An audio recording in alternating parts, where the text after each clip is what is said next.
So we're here at KFOG Concert for Kids, South Bay City National Civic. I'm Rosalie, and this is I'm Dred Scott. Dread of Night.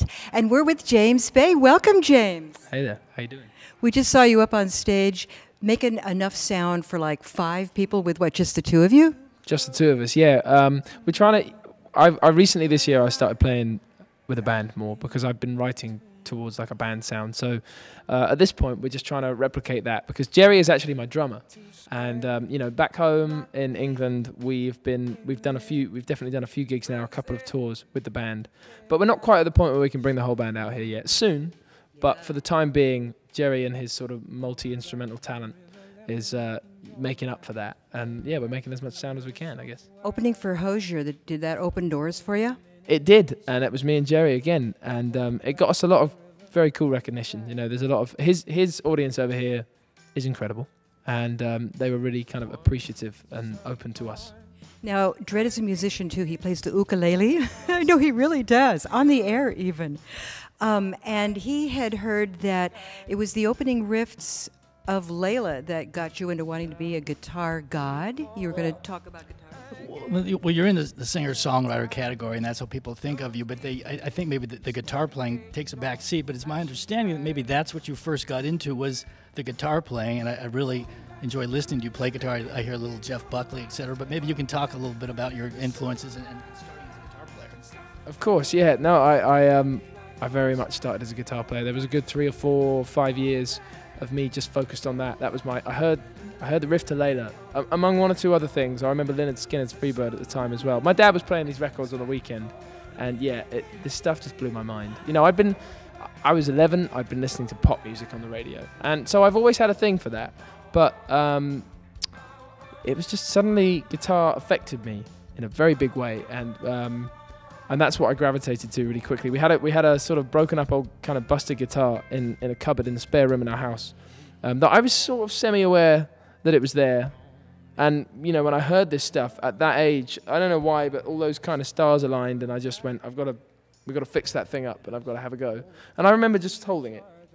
I remember having it on my lap, and once we got it fixed up, and just the feeling of getting started with all of that stuff, I just, you know, since then, you know, going through like Stevie Ray Vaughan, all the guitar stuff, you know, from the Rolling Stones, and then more recent stuff like Kings of Leon stuff and Rainer Montana, John Mayer, you know, where it started to cross over into guitar players who definitely write songs as well.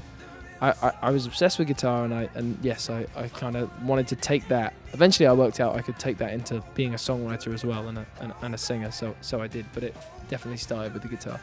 And Dred, you were going to ask about Hitchin? Well, Hitchin is the small town in England that you grew up in, correct? And I was just wondering, since we're at a holiday event, maybe some memories of what was Christmas or the holidays like in Hitchin? Christmas in Hitchin, it was good. You know, it's a family, it's sort of very family kind of town. So really, it's a little bit of, or a lot of that quintessential like busy pub atmosphere. You know, it's a very kind of, there's a lot of pubs in Hitchin. So it would be, you know, everybody either like round a fire at home, or round a fire and round a bar in a little pub. There's a load of those in Hitchin. So you know, it was that lots of drinks and, you know, people getting crazy and getting merry, all that stuff. You know, right on. Small town in England with a lot of pubs. Imagine that.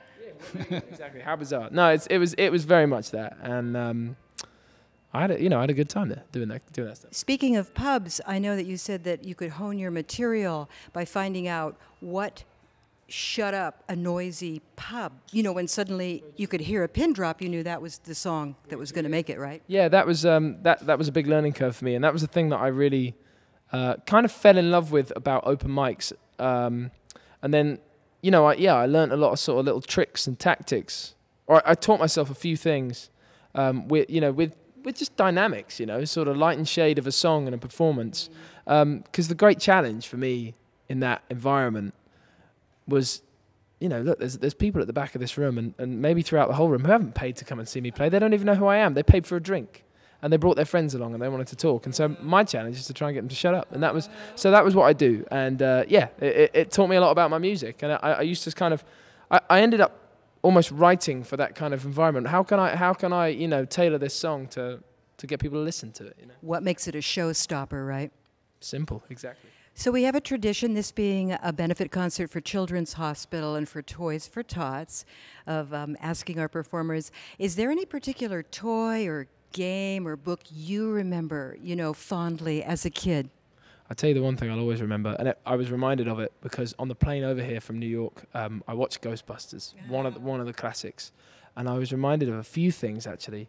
My grandma managed to find at like a car boot sale, like a yard sale sort of thing, for me and my brother. She found toy versions of the packs that the Ghostbusters used to wear with the gun, which was kind of amazing. So she made us these little jumpsuits with our names on, and that is easily one of my favorite. They were incredible. Like I felt like that was a rare find. Like I didn't know anyone else at school who had these packs, and they were the actual, like, they said Ghostbusters on them, and they had the whole thing going on, and you used to power them up and go for it. So. Do you have any photos of those to put on Throwback Thursday on Facebook? That would be perfect. Yeah, I'm gonna have to dig back through the kind of archives and see what's there. I don't know if you do Halloween, but that would double as a Halloween costume. It'd be perfect. That would be amazing. Yeah, that would be perfect. I need to get that out. You have Easter. You just keep going all year long. Perfect. Next year. So James Spade, thank you so much for doing Concert for Kids for us. Come back as soon as you can. We know that we're going to be seeing and hearing a lot of you. Thank you very much.